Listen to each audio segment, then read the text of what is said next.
महत्वपूर्ण प्रश्नों की सूची में हम अध्याय 15 से देखने वाले हैं। इससे पहले के जितने भी अध्याय हैं उनको मैंने पहले ही बता दिया है। तो अब हम अध्याय 15 को देखने वाले हैं। तो अध्याय 15 जो है लोकतंत्र में जन सहभागिता है। यहाँ से आपको 1 अंक और 6 अंक वाले प्रश्न आपको देखने को मिलेगा। ठीक है, छोटे प्रश्नों को हमें नहीं पढ़ना है, 6 अंक के हिसाब से ही प्रश्नों को देखना है। तो 6 अंक के प्रश्न में कौन कौन से आ सकते हैं उनको मैं आपको बता देता हूँ। वही प्रश्न आपको एग्जाम में देखने को मिलेगा। और ये जो लोकतंत्र में जन सहभागिता है बुक में अलग अध्याय पे होगा, है ना। तो ये परीक्षा बोध है, परीक्षा बोध में आसानी से आपको ये अध्याय इसी नंबर पे मिल जाएगा। जब भी आप प्रश्नों को ढूंढोगे तो अध्याय को मैच कर लेना, है ना। अध्याय का नाम मैच करना, अध्याय को मत करना। अध्याय का नाम क्या है? लोकतंत्र में जन सहभागिता। इस अध्याय से 1 अंक और 6 अंक के प्रश्न आने वाले हैं। तो देखो कौन कौन से प्रश्न हैं। तो 1 अंक और 6 अंक में, मतलब 6 अंक वाला ही हम सिर्फ देखेंगे। तो एक तो प्रश्न ये है, मतदाता किन कारणों से मतदान करने नहीं जाते हैं। ठीक है, ये प्रश्न है।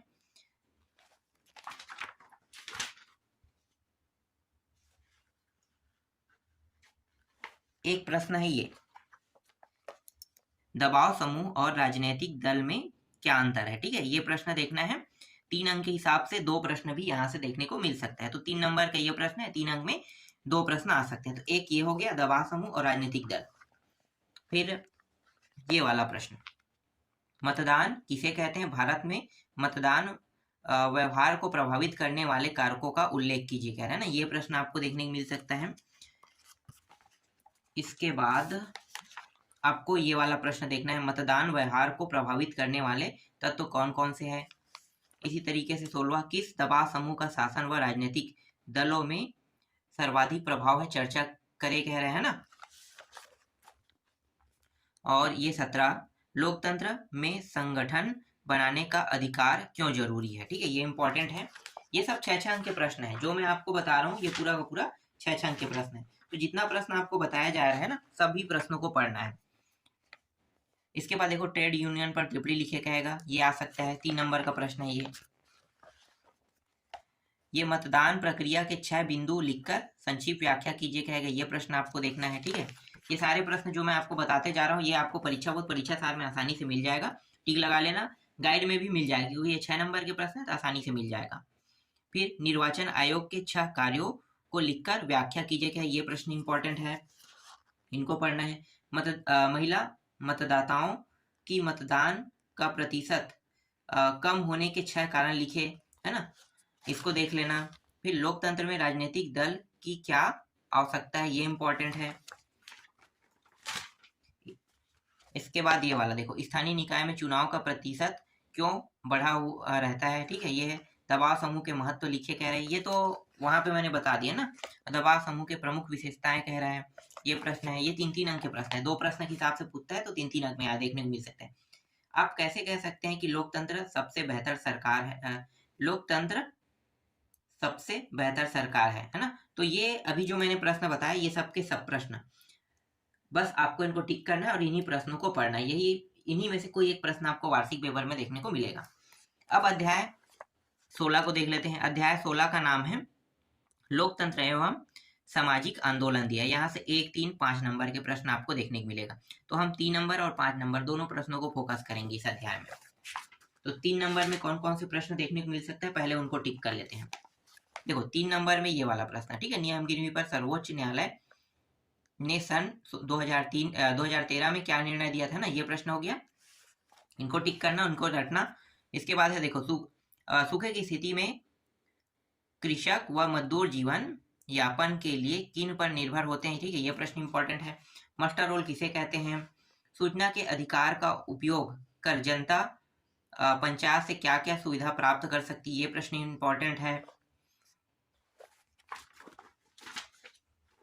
इसके बाद 3 नंबर में ये है, कमेटी ऑफ 100 मतलब 100 ब्रिटेन में शांति आंदोलन सफलतापूर्वक क्यों नहीं कर पाए, कारण लिखे क्या है, ये प्रश्न इंपॉर्टेंट है।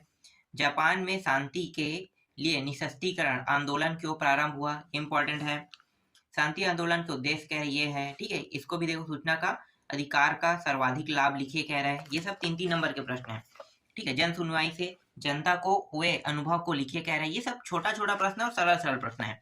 3 नंबर के हिसाब से जब आप याद करोगे तो ज्यादा से ज्यादा ये 50 शब्दों में होना चाहिए, ठीक है। 50 शब्दों तक के ही आप लिख लेना, पूरा नंबर आपको मिलेगा 50 शब्दों में लिखने पर। फिर नियमगिरी सत्याग्रह की जीत किसके निर्णय से हुई, है ना। अगर कोई प्रश्न के उत्तर बड़ा दिखाई दे रहा है, जैसे ये बहुत बड़ा दिखाई दे रहा है ना, तो ये 50 से ज्यादा है, तो 50 से ज्यादा होगा तो आपको छोटा ही लिखना है, 50 शब्दों में इसे बांट लेना, ठीक है। याद करोगे तो ऑटोमेटिकली वो 50 शब्द आप लिख सकते हैं।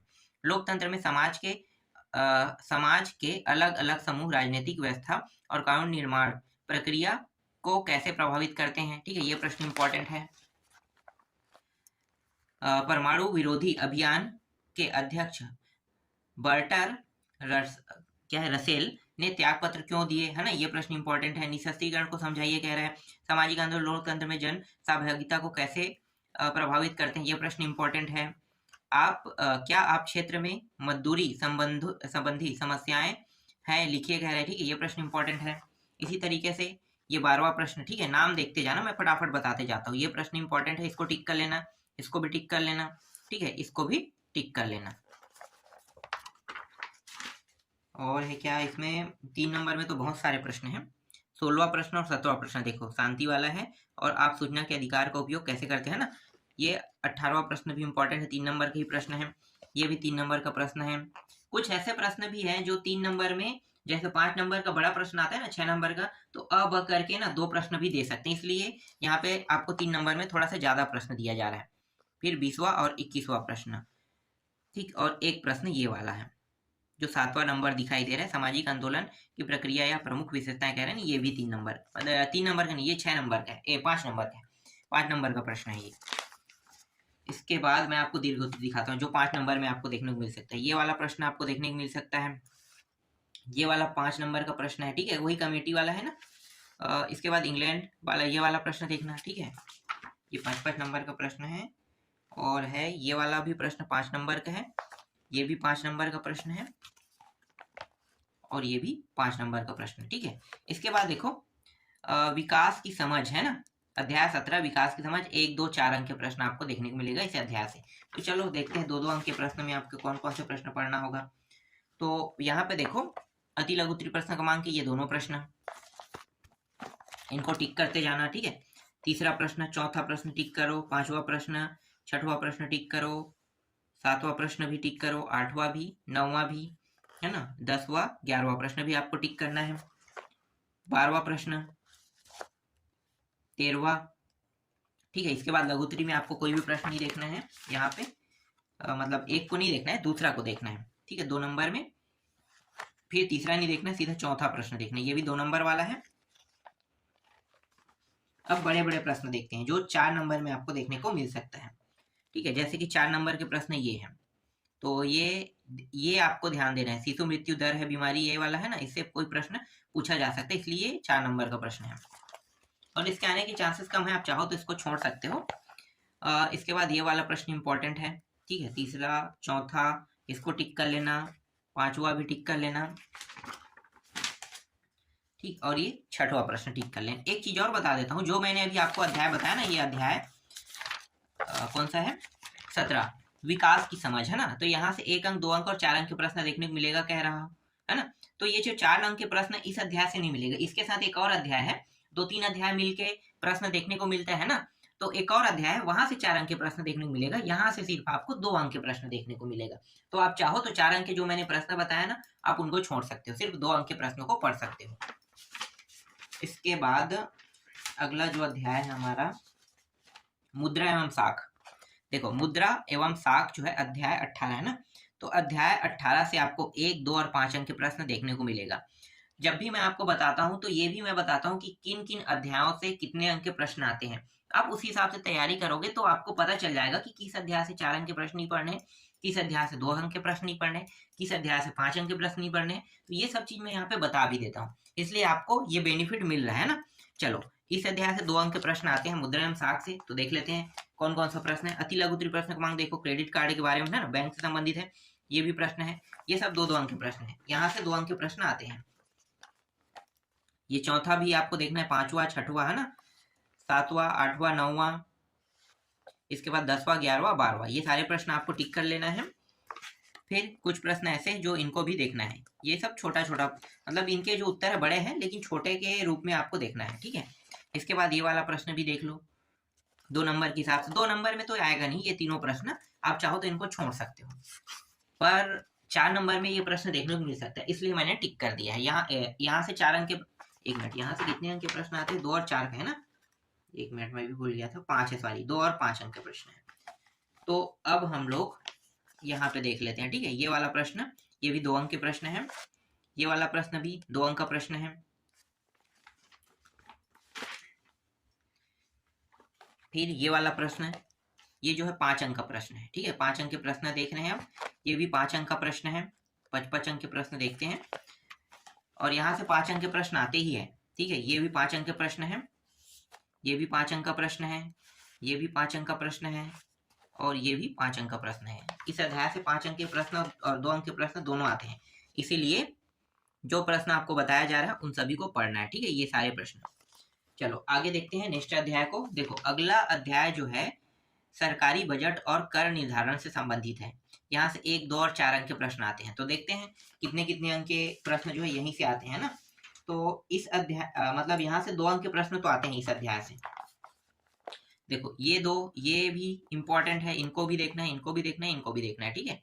ये 5वां तक के बता दिया, ठीक है। 6वां 7वां इनको भी देखना है, और ये वाला जो प्रश्न है ये जो है ये 5 अंक का प्रश्न है, ठीक है। अभी मैंने कुछ प्रश्न बताया, मतलब 7 प्रश्न यहाँ पे है, ये सब 2-2 अंक है। तो ऐसा नहीं है कि हर बार 2 अंक के प्रश्न यहीं से आते हैं ना, इससे संबंधित एक और अध्याय है, वहां से भी 2 अंक के आते हैं, लेकिन 5 अंक का प्रश्न फिक्स है कि यहीं से आते हैं, इसलिए 5 अंक के प्रश्न को आपको यहाँ से देखना ही पड़ेगा। चलो ये देख लेते हैं, ये भी 5 अंक का प्रश्न है, आयकर और उत्पादन शुल्क।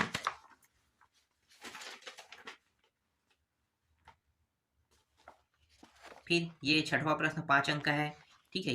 ये सरकारी सार्वजनिक सुविधा क्यों उपलब्ध कराती है, ठीक है, ये है, इसको भी देखना है, 8वां प्रश्न। इसके बाद डायरेक्ट 12वां में आते हैं। देखो ये 12वां प्रश्न है, ये प्रश्न आपको देखना है, ठीक है, ये 5 अंक का है। फिर 5 अंक के प्रश्न में ये दीर्घोत्तरी प्रश्न क्रमांक 1 देखना है, 2 को देखना है, 3, ठीक है, और ये 4 भी दिया है, ठीक, इतने सारे प्रश्नों को आपको पढ़ना है। इसके बाद अध्याय 20 खाद्य सुरक्षा, 1, 2, 3 अंक के प्रश्न इस अध्याय से आपको देखने को मिलेगा। तो चलो देखते हैं कौन कौन सा प्रश्न है। 2 और 3 अंक के प्रश्न यहाँ से देखने को मिलेगा। तो यहाँ पे बहुत सारे प्रश्न दिए हुए हैं, चलो फटाफट बताते हैं। देखो अति लघु प्रश्न क्रमांक में जितने भी प्रश्न है ना उन सबको देखना है, तो मैं आपको दिखा देता हूँ फटाफट। 1 से लेके 4 तक का आपको दिखाई दिया, ठीक है, ये 5वां प्रश्न नीचे में है, ठीक है। आगे देखो 6वां से लेके 8वां तक का आपको दिखाई दे रहा है ना, 6वां 7वां 8वां। फिर 9वां 10वां 11वां 12वां, फिर 13वां 14वां तक हो गए ना। फिर 15वां प्रश्न, 16वां प्रश्न, ठीक है। अब 3-3 अंक के देखते हैं। ये प्रश्न 3 अंक का है, लघुत्तरी प्रश्न क्रमांक 1 3 अंक का ये भी है। तीसरा प्रश्न भी आपको देखना है, चौथा प्रश्न भी आपको याद करना है, ठीक है, 5वां प्रश्न भी याद करना है, 6वां 7वां 8वां और ये 9वां प्रश्न, 10वां 11वां 12वां 13वां प्रश्न, 14वां 15वां, ठीक है, 16 17, ये भी 18वां 19वां 20वां और ये 21वां। 3-3 अंक के प्रश्न देखो बहुत सारे प्रश्न है ना, बस 21 तक के देखने हैं, और प्रश्न है उनको हम छोड़ देते हैं, ठीक है। तो जितना प्रश्न आपको बताया गया है उन सभी को देख लेना, ठीक। इसके बाद है अध्याय 21, 1, 3, 5 अंक के प्रश्न यहाँ से देखने को मिलेगा, और वैश्वीकरण इस अध्याय का नाम है। तो वैश्वीकरण वाले अध्याय में ही आपको ये जो प्रश्न है मिलेगा, है ना। तो चलो देखते हैं। 3 अंक में ये वाला प्रश्न 3 अंक के है, ठीक है। इसके बाद लघुत्तरी प्रश्न क्रमांक देखते हैं। अति लघुत्तरी में एक प्रश्न था 3 अंक वाला, ये है इंपॉर्टेंट, ये प्रश्न है श्रम कानून वाला, है ना। फिर तीसरा नहीं देखना है आपको, चौथा देखना है, चौथा इंपॉर्टेंट है 3 नंबर वाला। 3 नंबर में ये भी इंपॉर्टेंट है, इनको भी याद कर लेना। 7वां प्रश्न भी इंपॉर्टेंट है, 8वां भी इंपॉर्टेंट है, 9वां प्रश्न, 10वां 11वां, ठीक। इसके बाद 3-3 नंबर में सीधा 13वां देखो, 13वां प्रश्न, 14वां प्रश्न, फिर ये 15वां प्रश्न, एक मिनट, 16 15 नहीं देखना है, 16 देखना है और ये 17वां प्रश्न देखना है। फिर 5 नंबर के प्रश्न में देखो, ये पहला प्रश्न दीर्घोत्तरी का, दूसरा प्रश्न, ये तीसरा प्रश्न और ये चौथा प्रश्न। 4 प्रश्न है ना, और तो नहीं है, एक प्रश्न और है शायद, और 5वां प्रश्न। 6वां को आपको नहीं देखना, ये वाला नहीं देखना है आपको, सिर्फ ये 5वां तक के देखना है। तो पूरा अध्याय मैंने कंप्लीट करा दिया, जितने भी प्रश्न थे ना 1 नंबर के छोड़ के, 2 3 4 और 5 6 नंबर तक के सारे प्रश्नों को मैंने बता दिया। इन सभी प्रश्नों को आप पहले से तैयार कर लेना और यहीं से आपको प्रश्न देखने को मिलेगा। अगर यहाँ से प्रश्न नहीं आता है तो मैं आपको बता देता हूँ कि आप कोई भी गाइड कुछ भी पढ़ लो, अगर मैं जो बता रहा हूँ वो प्रश्न नहीं आ रहा है, इसका मतलब ये है कि वो प्रश्न कहीं पे भी आपको देखने को नहीं मिलेगा, सिर्फ बुक के अंदर में रहेगा। मतलब प्रश्नों को नया बनाया जाता है ना, वैसे ही बना के दिया जाएगा। तो आपको ये बात समझना होगा कि मैं जो आपको प्रश्न बता रहा हूँ वहीं से प्रश्न आएगा, और नहीं आएगा तो ना तो वो प्रश्न परीक्षा बोध में होगा, ना परीक्षा सार में, है ना आपका गाइड में होगा, और ना ही वो बुक में होगा। वो एक नया प्रश्न होगा जो बनाया गया है। तो वैसे प्रश्नों को आप उसका उत्तर आप नहीं दे सकते, इसलिए जो बताया गया उनको आपको ध्यान से देखना है।